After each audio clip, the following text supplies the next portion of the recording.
Doma Sports Talk, worldwide, with some news from the world of boxing. So y'all know what time it is. You ain't in a rush to get concussed. Now I'm gonna spit it right like it is.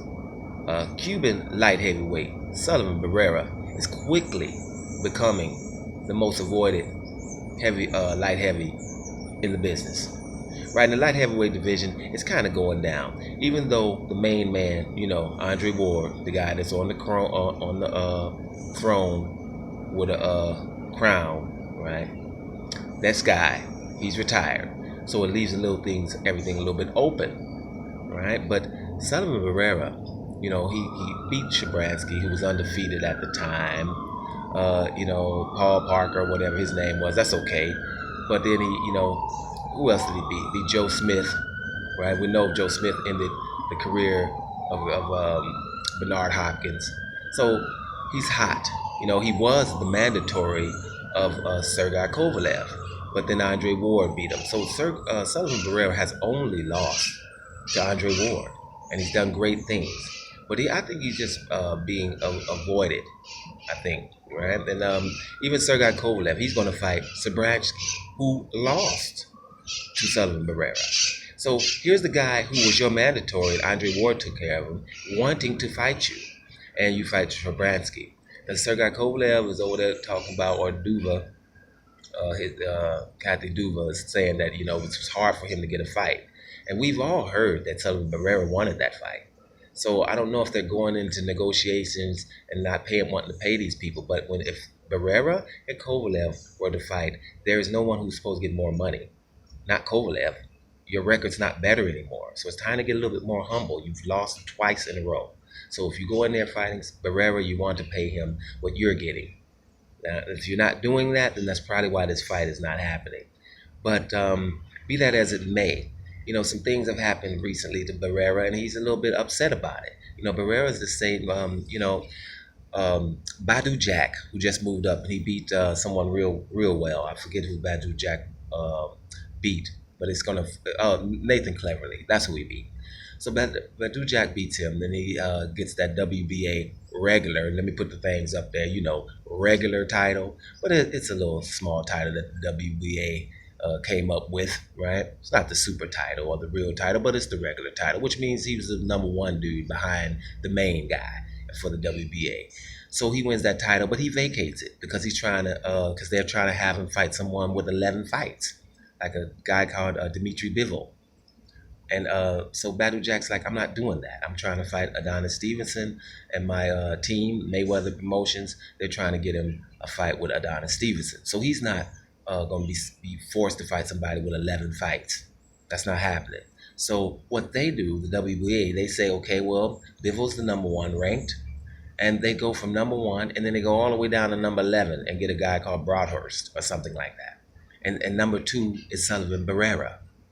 And so this is just showing you and Barrera he's saying, well, man, listen, how are you just going to bypass me? And my resume is better than both of these guys, right? And he's right. It's another guy, a Cuban, like I said before, a few months back. You guys know it. Guys that listen to my videos, you guys know that I said Cubans are quietly dominating boxing.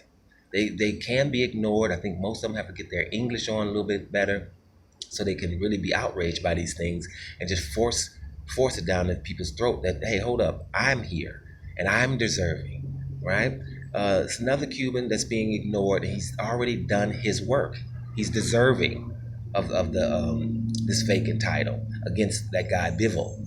But no, Broadhurst, number 11. So we go from number 1 to number 11. And first of all, Bivol shouldn't be number 1 with 11 fights. Number 1 is Sullivan Barrera. All right, but when we talk about Cubans, you go up, what is the guy who just Dorticus? Didn't he just beat Akudrasa? We know Ortiz. We know what's up with Guillermo Rigondeaux. We know what Arislandi Lara. These guys are all great fighters, and they have to do all kind of extraordinary things to get noticed. And even if they do extraordinary things, we ignore it anyway. Sullivan Barrera should be fighting for the vacant title in the light heavyweight division, and there's not even a doubt about it. I don't even think this is open for discussion. So WBA, really, Get it together. You're the guys that got so many champions in the first place, right? It's one. It should be one champion for your belt. Now, but I've talked about that before, guys. You know how it is. We got about 50,000 champions from welterweight up to heavyweight. About 30,000 divisions and 50,000 champions. Now, I'm just joking. Y'all know the time it is, though. But we got four belts, right? Now, IBO trying to sneak in through the back door. I'm not going to acknowledge them yet, but we got 4 belts.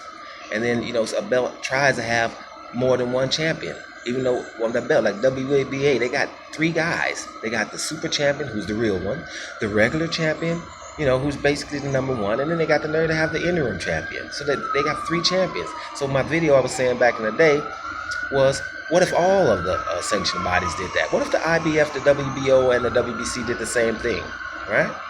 It is what it is. But back to Sullivan Barrera, he's deserving of that. That fight for the vacant championship. He's deserving, and he should get it. And I hope we get that done. WA, behave, right? That fight between Bivol and Broadhurst is not the fight to be having. Somebody acknowledge the guy who has done something, who should be your guy, because he's already done something already. We can't be having mandatories that have 11 fights. We did that with Sergei Lipinets. He got 12 fights. Well, almost stopped the Terrence Crawford against Julius Ndungo fight. Almost. But they seem that, better heads prevailed, or cooler heads prevailed on that one. So, I don't want this to turn into a rant, but when it comes to selling Barrera and other Cubans, I'm going to say something about it, because it's just ridiculous that what we're doing here. I'm hoping that other guys, bigger channels, get on this and start getting a little bit outraged about it, because it's just something that has to be addressed. Sullivan Barrera is being avoided and not being treated justly. So let's do something about that, WBA. Doma Sports Talk. Worldwide. I'm up out of here, y'all.